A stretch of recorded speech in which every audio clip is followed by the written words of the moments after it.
The concept behind AI agents is an idea of combining AI plus automation. You are no longer required to teach computer how to code every single workflow and every single possibilities. It will figure out how to get there. This is a completely different level of what this holds for us in the future and how work gets done. With the Gen AI in play now, we have a lot more of creative tasks being taken by the AI agents. The real proxy is that how can you answer questions that there are no answers written for? Hello and welcome to The Interface, the Hindus podcast to make sense of the accelerating pace of change underpinned by technology. I'm your host, John Xavier, the Hindus technology editor. AI, robotics, and automation are transforming how work gets done across industries. One area driving major shifts is the automation of business processes. From manufacturing to finance to customer service, companies are using AI tools to streamline workflows that were previously handled manually. This change is redefining the workplace as we know it and the skills needed to thrive in the modern economy. While some jobs will inevitably be replaced by automation, new roles are emerging that require humans to work alongside AI tools in novel ways. Joining me to discuss whether this rise of automated business processes is a double-edged sword disrupting certain careers while creating new opportunities is Mihir Shukla, CEO and co-founder of Automation Anywhere, a leading AI-focused automation company that serves companies in over 100 countries. Mihir, welcome to The Interface. It's a pleasure to have you on the podcast. Good to be here with you, John. Mihir, you have been at the forefront of automation even before the cloud ecosystem developed. What can you tell us about how the way automation used to work, how has it transformed, and how different is this in the current age of AI? It's a great question, John. John, as we know, AI is not new. AI has been around for a while. What is new is the new generative AI possibilities that are amazing. And all of these technologies are coming together to create a huge step change. I think any one of them by itself is amazing, but together they are truly transformative. So today there is a concept called AI agents that your listeners would begin to see show up everywhere.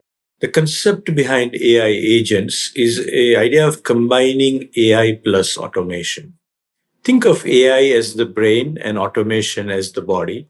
And first time by combining these two technology, brain and body coming together, you have an entire full digital worker in place. And this is one of those things where 1 + 1 = 11. If you think about the first iPhone being brought to the market, it had 50 technologies in it that existed separately. But when they come together, that 1 + 1 was 11 when iPhone came together. I think it is one of those moments where multiple technologies coming together. What it is capable of doing is it's able to, given a set of goals, it is capable of figuring it out, how to work against that goal and execute it and find its own path. You are no longer required to teach computer how to code every single workflow and every single possibilities. It will figure out how to get there. I'll take an example, something that we can all relate to. Let's say we have to file taxes. Now, obviously, the business taxes are far more complicated than personal taxes. But you can give these agents a goal and say, look at my email system and find all the relevant documents. Of course, goal is to pay least amount of tax possible. That's something we all agree on, no matter who we are. And figure out, apply the tax laws. Here is the tax law, follow the law, of course, and calculate what is the least amount of tax I can pay, right? Now, this is something, the system can run itself, figure it out, and execute against the objectives. That's amazing. We weren't able to do anything like this just 3 to 6 months ago. So if you were to look at just the period between the chatbot revolution, I'd say, maybe if you want to use the crude term of the chat GPT revolution and the AI before that, and now. Yeah. Is there a significant difference in terms of what automation can do with that? It is. There is a significant difference. So, ChatGPT is exceptional at generating content. And part of it, what it is doing is it is better at predicting. So let's say if I fed everything, John, you have said in the last 5 years, feed it to it. And if I ask ChatGPT, what it is actually doing is not what you said. It's saying what would John most likely to say. It's predictive. Now we call that hallucinations, but it's a feature. It's say, well, what would John say? It's a creative side of, right? That's what it is best at. It is fascinating, right? To be able to do that. Sometimes it's right, sometimes it's wrong, and that's the nature of it. So from those that was year and a half ago, today where we are is companies like us. Today we are arguably the only one who does that, where we have trained these models to do work and we convert this foundation model from being just a generalist to an enterprise specialist, where you can give specific tasks to these models and say, go execute this work. Don't predict, but use like this tax example. Some companies have 1,000 people trying to figure out how to apply complex tax laws in many countries they operate.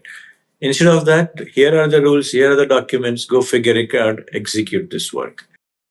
This is a completely different level of how what this holds for us in the future and how work gets done.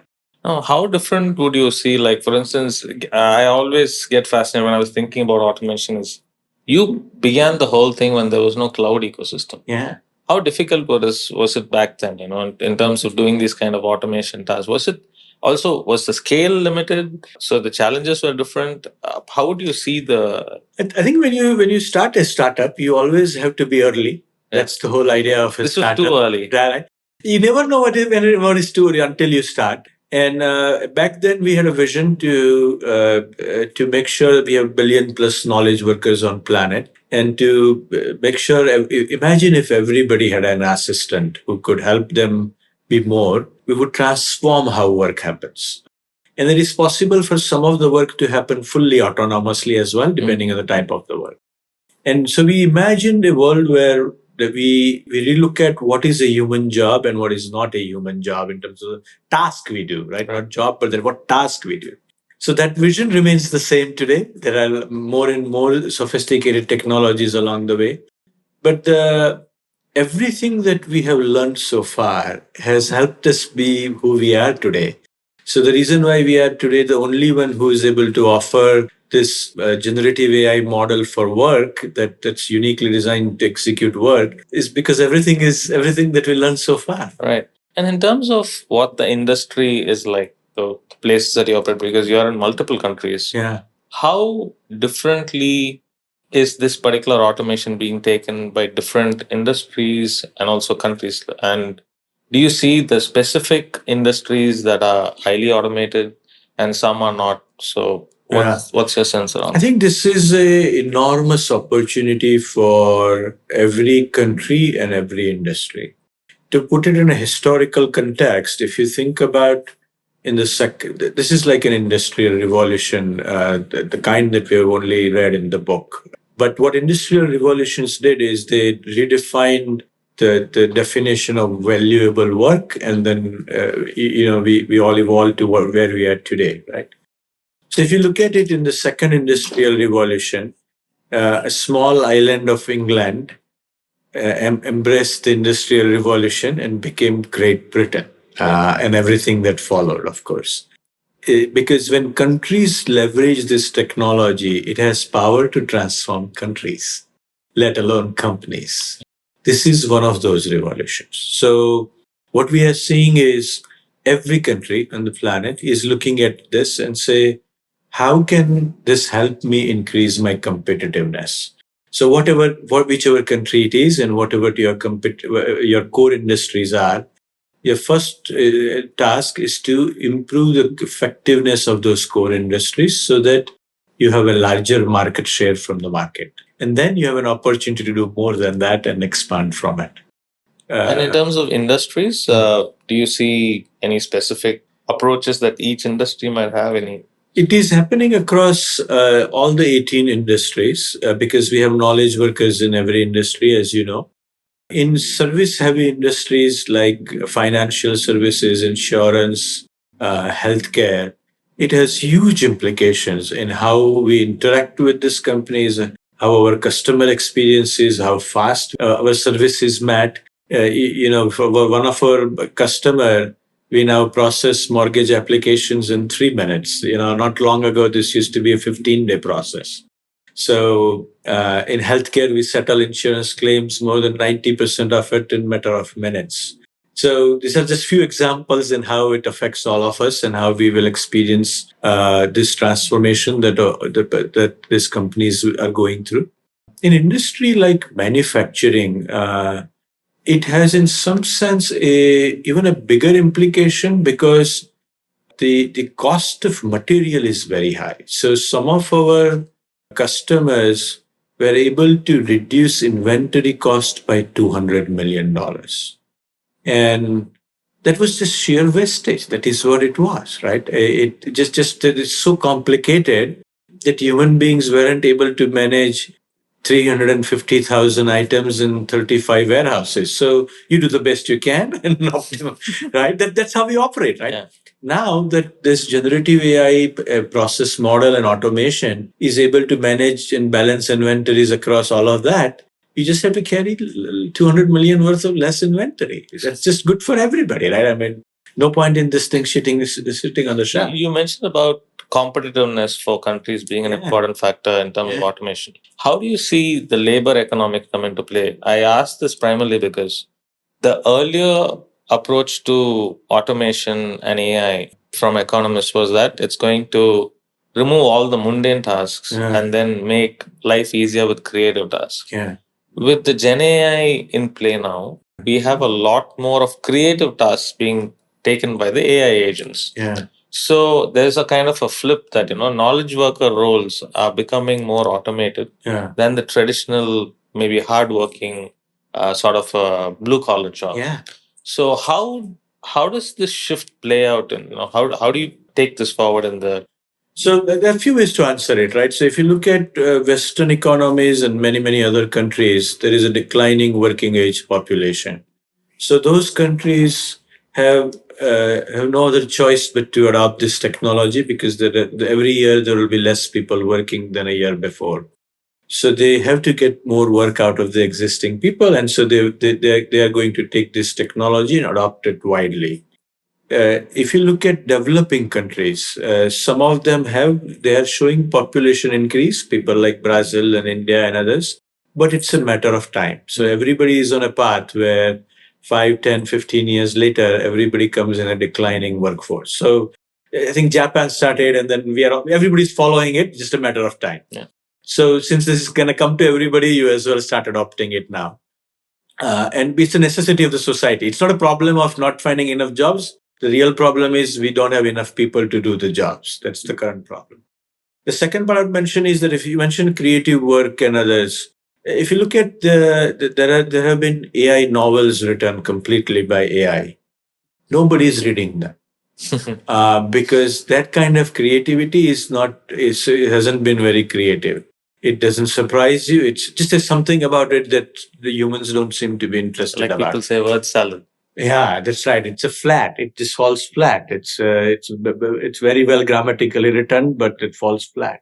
So in many areas, I think in creative areas, without a doubt, today it is the human assisting, taking advantage of AI is the only way to produce anything creative that inspires you, which is the primary, inspires you, surprise you, motivates you.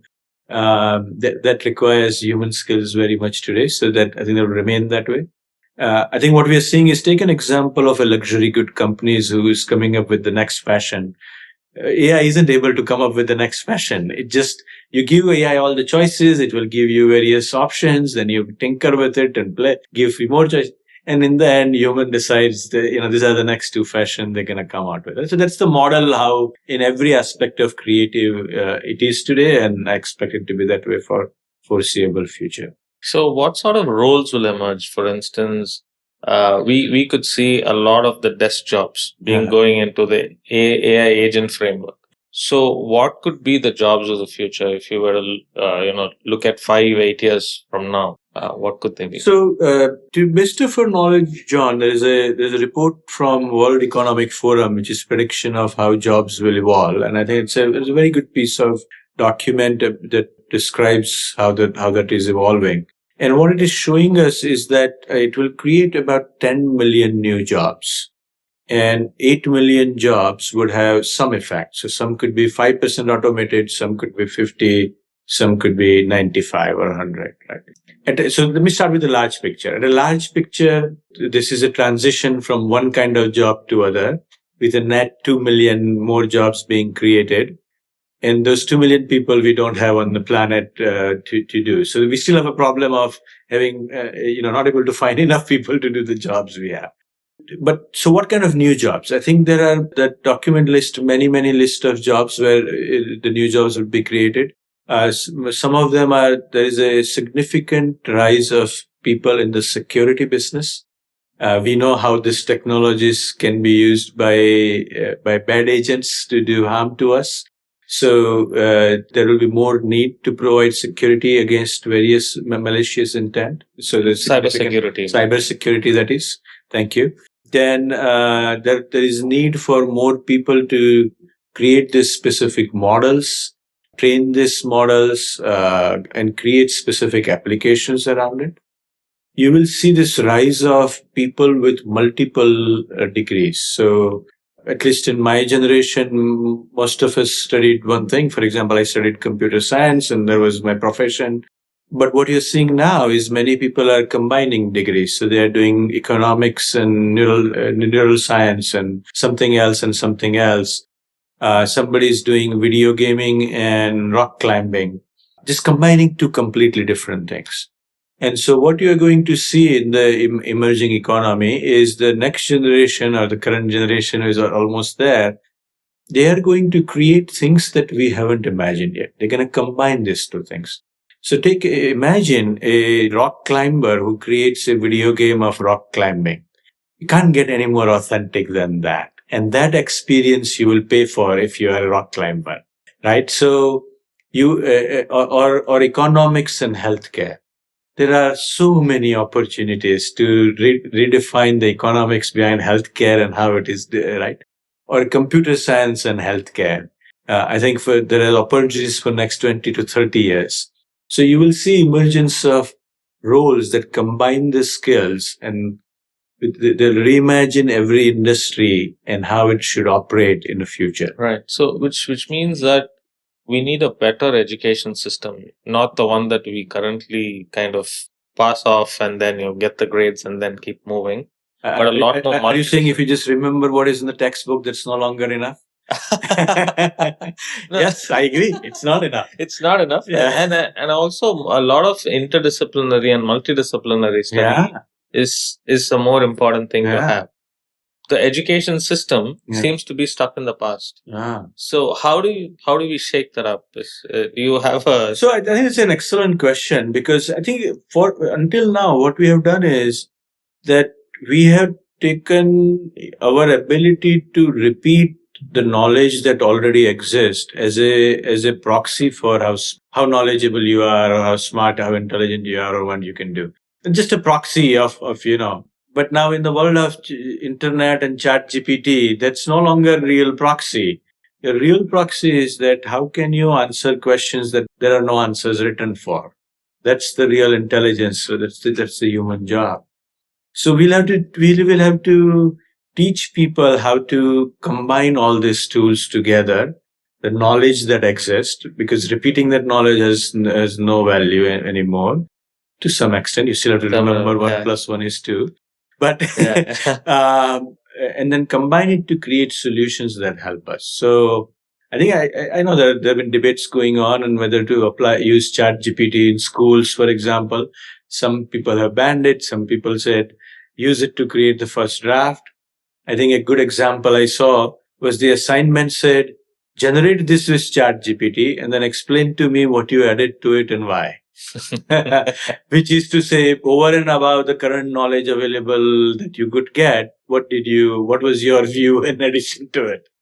Which sounds like a great question to ask, isn't it? Right. So I think we just have to change the kind of questions we ask that will force people to think about next set of challenges. Right. So that takes me to the last area that I thought I'd cover with you is the skilling part, right? Yeah. So given that we speak about how AI agents are going to work alongside humans, how do you approach skilling? I mean, you are in the business of making automation possible. Do you also look at skilling as a way that, we can try to look at people's career in a slightly different fashion? How should they handle those transitions? How do you strike that balance between automation and making people transition to new careers? Yeah. I think, John, this is a great way to, I'm glad you brought up skilling and reskilling. It's arguably the most important topic. Because I mentioned earlier that it will create 10 million new jobs and 8 million jobs will transform in some form or fashion. It's not like we have 10 million people waiting to take this job. These 8 million people some of them at least have to learn new skills and take those jobs, right? So this entire transition is about skilling and reskilling, really. And automation anywhere has so far trained over 1 million people, for example. One of the unique things about this technology and how we are able to deliver it is it's relatively quick to train people. So sometimes within 3 weeks to 3 months, it is possible for a person to get trained on how to build AI agents. The AI is becoming more and more natural to us. So it is getting faster to train people on. It's also because we are taking the brain interface to make it understand. That's right. It's more natural to people. So you can now converse with it and do all of this. So we have examples of people who were at Imagine. We have somebody who spoke to us. We brought some of these people who were trained to talk to us. And one of the person mentioned his story where he was a line cook at a burger joint and decided to take up AI and automation. And from minimum working wage to a high paying AI job in 3 months is a dream story. And there were hundreds of thousands of people who share that story. We just need to get this to, right now there are 1 million people we train. We'd love to get out to as many people as we can. But I think government has a role to play. Education should have a role to play. Non-profits have a role to play. We need to retrain 1 billion people on the planet with new technologies. And look, we have done this kind of stuff before. Remember, there were only 2% of the people who were educated back in days, and today where we are, it is the next level of education. I mean, I always think that maybe 4-5 decades ago, at least, there was no role of a software engineer. Yeah. So that was entirely created post-industrial revolution. Isn't it? Yeah. So, I mean, is there a specific job title you think could be a thing of the future, like something like a software engineer? What could be the next thing, given that so many AI agents come in? I think you are hearing about roles like prompt engineers, right? It's already here. It's already here. It's already here. Yeah. No, that's a good question. I'll give it a thought. I think I'll try and look up. I suggest your viewers to look up a report from World Economic Forum. It was, I think, last year about the future of jobs. And it lists down all the possible roles and where the impacts are. It's a well done study. Nothing about this. It's everything everybody's learning and projecting. It's a well done study. Sure. John, my one suggestion for the listener is that this is one of those technologies where you can't undo it. There's no way to take it back, right? And like internet was there, it's here to stay. So this is here to stay. So the best thing we can do is to learn it and get familiar with it. That's the only way we will manage risk and opportunities both, right? But right. The only way to do it is to engage with it and see where, right, and learn from it. Yeah, it'll be an interesting technology in the sense that it's being used in multiple different places. Yeah. And unlike the internet, yeah, AI has been kind of thrown to people across, different business verticals and people in different strata of the society. Yeah. The internet had to be accessed only by people who could have a computer at home. Yeah. So this is totally a different. This is different. You're absolutely right. So it has much wider implication across the world for everybody. Yeah. Yeah. So we'll see where it goes, and I hope to see where the next level of automation moves from here. Yeah. So it's been a pleasure talking to you. Thank you so much, Mihir. Thank you for the opportunity. Pleasure is all mine, John. Thank you for tuning in to the Interface podcast. For more such episodes on technology and innovation, tune in to the Interface on Spotify, Apple Podcasts, or wherever you get your podcasts from. Do share your comments with us at the Interface at thehindu.co.in. To keep yourself updated with the latest tech, please go to thehindu.com or follow us on all social media platforms. Thank you.